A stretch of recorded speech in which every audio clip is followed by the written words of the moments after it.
रहे हैं, ये विरोधाभास वाला बात है ना। आप दोनों बात एक साथ कह रहे हैं। एक तरफ कह रहे हैं कि नेपाल में बच्चे पढ़े, इसके चलते उसका रिजल्ट रोक दो, और एक तरफ बोलते हैं कि पेपर लीक नहीं हुआ। ये कैसा कि इसमें राजनीति हो गया। ये हारने का कारण यही है कि इसमें राजनीति हुआ, और क्या कहें, इसमें सरकार वर्सेस भाजपा हो गया। और ये है, हमको दुख इस बात का है कि 1-1.5 साल पहले हो गया रहता तो हमारे बच्चा लोग जो पास किया है उसको हमारा 1-1.5 साल का सैलरी मिल गया होता। लीक नहीं हुआ था, ये अफवाह फैलाया गया था, इसीलिए इंटरनेट बंद किया गया था, और सब सारा चीज दिया बुता के तूने क्या क्या किया वही चल रहा था। आगे बात जो हाँ, नमस्कार। झारखंड में जेएसएससी सीजीएल को लेकर परिणाम आ गए हैं। परिणाम मतलब कोर्ट का फैसला आ गया है। हजारों छात्र जो अपना भविष्य देख रहे थे और उनके लिए आज खुशी का दिन है। सीबीआई जांच के लिए याचिका दायर की गई थी, जिसको हाईकोर्ट ने पूरी तरीके से खारिज कर दिया है और परिणाम निकालने के लिए जेएसएससी को निर्देश दिया है। 10 विद्यार्थी ऐसे हैं जो नेपाल से तैयारी किए थे एग्ज़ाम का, उनका रिजल्ट पर रोक लगाया है, और बाकी जो स्टूडेंट हैं उनका रिजल्ट घोषित करने के लिए जेएसएससी को निर्देश दिया है। हमारे साथ बातचीत करने के लिए छात्र नेता मनोज यादव हैं, बातचीत करेंगे। दादा, क्या कहिएगा? आप लोग लड़ाई से हार गए। हम लोग कल कहाँ लड़ाई हार गए? हम तो लड़ाई, आप लोग साथ थे ना सीजीएल का लड़ाई में। देखिए जब मैं सीजीएल का नेतृत्व कर रहा था, चूंकि आप बहुत अच्छे पत्रकार हैं इसलिए हम आपको बता देना चाहता हूं कि जिस समय हम सीजीएल का नेतृत्व कर रहे थे उस समय मैं बता देना चाहता हूं स्पष्ट रूप से हम लोग फैसला ऑन द स्पॉट किए थे और हम लोग जीते थे वहां पर। अबर जो क्या हुआ कि इसमें राजनीति हो गया। ये हारने का कारण यही है कि इसमें राजनीति हुआ, और क्या कहें, इसमें सरकार वर्सेस भाजपा हो गया, और ये चीज़ जो है जिसके कारण ऐसा हुआ। लेकिन अब सीजीएल का विरोध हुआ था और हम उस समय प्रोटेस्ट में थे, लेकिन हम उसी दिन बोल दिए थे। कुछ लोग माइलेज लेने के लिए इसको दिग्भ्रमित कर दिए, नहीं तो फैसला ऑन द स्पॉट उस दिन भी हो गया रहता। क्या कि मनोज यादव जो भी किया है वो फैसला ऑन द, बोल रहे पहले सीजीएल जो पहले हुआ था फैसला ऑन द स्पॉट हुआ और कैंसिल भी हुआ था। अच्छा, जेपीएससी का जेएसएससी के बाहर में जब आंदोलन हो रहा था, छात्र टॉर्च जलाकर विरोध जता रहे थे, उस दिन अब वापस आ गए छात्र। वहाँ रहने का बात था लेकिन वापस आ गए थे। यहाँ पर सबको बोल दिया गया कि अब जो है कोर्ट से हम लोग फैसला करेंगे।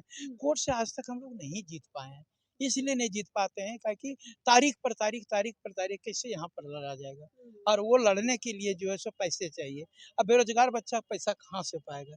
जिसका रिजल्ट होता है तो वो तो उम्मीद नौकरी के ख्याल से करता है। और सबसे बड़ी बात है, सीधा बात, इसमें राजनीति हो गया। कौन किया? क्या आपको बता रहे हैं, देखिए देखिए, लड़ाई कर रहे थे ये छात्रों के हित में, वही राजनीति हुआ। बात देखिए, सुनिएगा, देखिए हम किसी का विरोध नहीं कर रहे हैं, लेकिन बता रहे हैं ना कि एक तो हमको ये रिजल्ट अनएक्सपेक्टेड नहीं लग रहा है, ये रिजल्ट हमको एक्सपेक्टेड लग रहा है, क्योंकि हम इसके पहले भी बोल दिए थे कि जब माननीय हेमंत सोरेन जी ने 6ठा जेपीएससी में चुनाव के पहले कहा था कि हमारी सरकार बनेगी तो हम 6ठा जेपीएससी रद्द करेंगे क्योंकि इसमें बहुत ज़्यादा भ्रष्टाचार हुआ है। लेकिन जैसे ही सरकार बनी और उन्होंने 6ठा जेपीएससी को नियुक्ति पत्र दिया था, जब वहां नहीं बोले थे कि इसको रद्द करेंगे फिर भी नियुक्ति पत्र दिए। यहाँ तो कभी ये बोले ही नहीं कि पेपर लीक हुआ, वो सीधे बोलते पेपर लीक नहीं हुआ, ये पेपर लीक नहीं हुआ है। और ये पेपर जब मान नहीं रहे पेपर लीक हुआ तो उसके बाद में फिर ये पेपर रद्द करने का कहाँ से बात होता है? और सरकार की तरफ से जो वह गठन किया गया एसआईटी है, ई है, वो है, तो वो लोग सब वह कैसे मानेंगे? और ये चीज हुआ, कोई बात नहीं है। हमको दुख इस बात का है कि 1-1.5 साल पहले हो गया रहता तो हमारे बच्चा लोग जो पास किया है उसको हमारा 1-1.5 साल का सैलरी मिल गया होता। पहले तो कुछ लिए होते। तो उसके बाद में दूसरा बात ये भी है कि 10 साल पहले 2016 से ये प्रक्रिया चल रही, 2016 में ही हो गया रहता तो और बढ़िया, 10 साल 12 साल नौकरी कर लिया रहता मेरा बच्चा। लेकिन सीबीआई जांच का मांग किया जा रहा था, उसमें अब आदेश दिया है कि सिर्फ 10 बच्चे ऐसे हैं जो नेपाल से तैयारी किए थे। तो आपको नहीं लगता कि उस घेरे में सिर्फ 10 ही बच्चे कैसे हो सकते हैं? यही तो बोल रहे हैं, ये विरोधाभास वाला बात है ना। आप दोनों बात एक साथ कह रहे हैं। एक तरफ कह रहे हैं कि नेपाल में बच्चे पढ़े, इसके चलते उसका रिजल्ट रोक दो, और एक तरफ बोलते हैं कि पेपर लीक नहीं हुआ। ये कैसा बात है? कहीं ना कहीं तो कुछ है। इसको हम देखिए, हम जो वह रिजल्ट आया उस पर हम माननीय उच्च न्यायालय पर उंगली नहीं उठा रहे हैं, लेकिन इस पर आप जो पत्रकार हैं खुद समझ सकती हैं कि आप बोल रहे हैं कि हम चोर नहीं हैं, लेकिन इसको चलो 2 साल का सजा दे दो। जब हम चोर है ये नहीं, 2 साल सजा हमको क्यों दे रहे हैं? आप बोल रहे हैं कि पेपर लीक नहीं हुआ, तो 10 लड़के का रिजल्ट क्यों रोक रहे हैं? काहे नेपाल गया था वो लोग, और गया होगा, घूमने गया होगा, उसका क्या रिजल्ट रोक रहे हैं? उसको भी दीजिए। जब पेपर आप कह रहे हैं लीक के नहीं हुआ, तो 10 आदमी काहे ओकरा में आप शामिल कर रहे हैं? ये तो बहुत बड़ा सवाल है। सवाल करने से कुछ नहीं होगा। आपको मैं बता देता हूँ, जो भी मकड़ी का जाल समझ रहे हैं, मकड़ी के जाल में जो है छोटे छोटे कीड़े मकोड़े फंस जाते हैं, उसमें हाथी और बाघ नहीं फंसता है।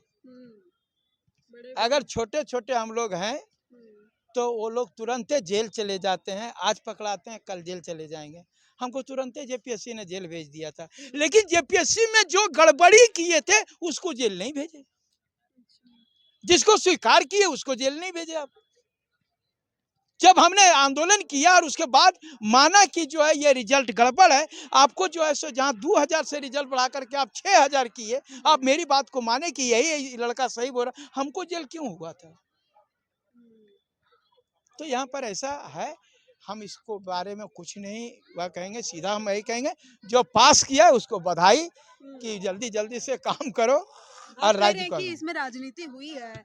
कुछ दिन पहले जब कोर्ट फैसला को सुरक्षित रखा था, तब कुछ छात्र हैं जो आशा कर रहे थे कि शायद रद्द हो जाए, लेकिन आज जब रिजल्ट देने के लिए वो निर्देश दे दिए हैं हाई कोर्ट, तब वो छात्र कहीं ना कहीं नाराज हैं। आप किनको देख रहे हैं कि कौन इस पर राजनीति किया? जो छात्र रहते हैं उनके लिए, या फिर कोई राजनीतिक दल किसी पर दबाव डाल के ये बस इसको थोड़े दिन टालना था, इसको थोड़ा दिन टालना था। बोल किसी प्रकार से ये कर देते हैं, हमको हमदर्दी ले लेते हैं, उसके बाद में जहाँ पर जाना है तो वो जेबे करेगा। आपको पता है ना, ये बहुत बड़ा गेम था। देखिए पटाखा जो फूट रहा, तो हमारे बच्चे जो पास किए वही फोड़ रहे हैं। अच्छा, ये चीज जो है, तो कुछ लोग तो कह रहे हैं कि पैसा जीत गया।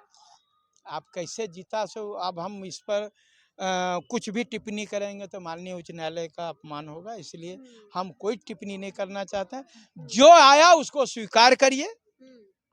लेकिन आगे के लिए क्या बनना चाहिएगा? जो वैकेंसियां, जो बहालियां लटकी हुई हैं, उसके लिए क्या करना? हम लोग तो इसी के लिए तो आंदोलन कर रहे हैं कि वह जो जैसे छात्रवृत्ति नहीं मिल रहा है, कैलेंडर जारी नहीं हो रहा है, नियोजन नीति बन रहा है, यहाँ पर बहुत सारे रिक्त पद पड़े हुए हैं, वो सब चीज़ नहीं हो रहा, तो हम लोग उस पर जो है सो इसके लिए आंदोलन करेंगे। आप नहीं बोलना चाहता है? देखिए हमारे अधिकार क्षेत्र में था जब तक हम आंदोलन कर रहे थे, और तब हम वह पूरी जोर शोर से करते और उसको रद्द करते, लेकिन जब मामला कोर्ट में चला जाता। अच्छा, इसके लिए जो लड़ रहे थे उसको भी कुछ सजा होने है? किसको? जो छात्र रद्द कराने के लिए लड़ रहे थे उस पर भी कुछ कानूनी कार्रवाई होगी? ये तो कई हम तो नहीं जानते हैं, इसके बारे में कुछ नहीं कर सकते हैं। नहीं, कोई जानकारी नहीं है।